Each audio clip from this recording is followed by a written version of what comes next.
তাকে দেখলে বোঝা যেত না মাথার মধ্যে কি চলছে। মাঠে ঠান্ডা মাথায় থাকায় তাকে বলা হতো ক্যাপ্টেন কুল। বিশ্বের অন্যতম সফল অধিনায়কও তিনি। সেই মহেন্দ্র সিং ধোনিও চাপের মধ্যে ভয় পেয়ে যেতেন। নিজের জীবনের সেই অজানা কাহিনী শোনালেন তিনি। আইপিএল থেকে বিদায় নিয়েছে চেন্নাই সুপার কিংস। তারপরেই অস্ত্রোপচার করাতে লন্ডনে গিয়েছেন ধোনি। তার একটি ভিডিও পোস্ট করেছে চেন্নাই সুপার কিংস। সেখানেই নিজের অধিনায়ক জীবনের কথা জানিয়েছেন ধোনি। তিনি বলেন, ভয় পাওয়া খুবই জরুরি, কারণ ভয় না পেলে মাঠে দাঁড়িয়ে সাহসী সিদ্ধান্ত নেওয়া যায় না। আমিও চাপের মধ্যে ভয় পেতাম। এই ভয় আমাকে সঠিক সিদ্ধান্ত নিতে সাহায্য করত, কারণ তখন হারার ভয় থাকত।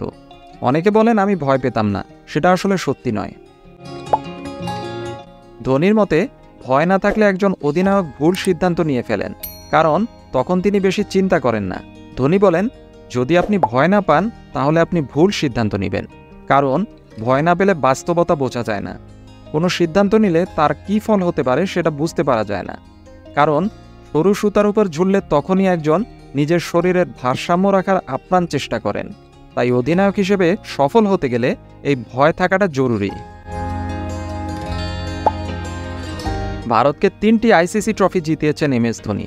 2007 সালের টি-20 বিশ্বকাপ, 2011 সালের ওয়ানডে বিশ্বকাপ ও 2013 সালের চ্যাম্পিয়ন্স ট্রফি জিতেছেন তিনি।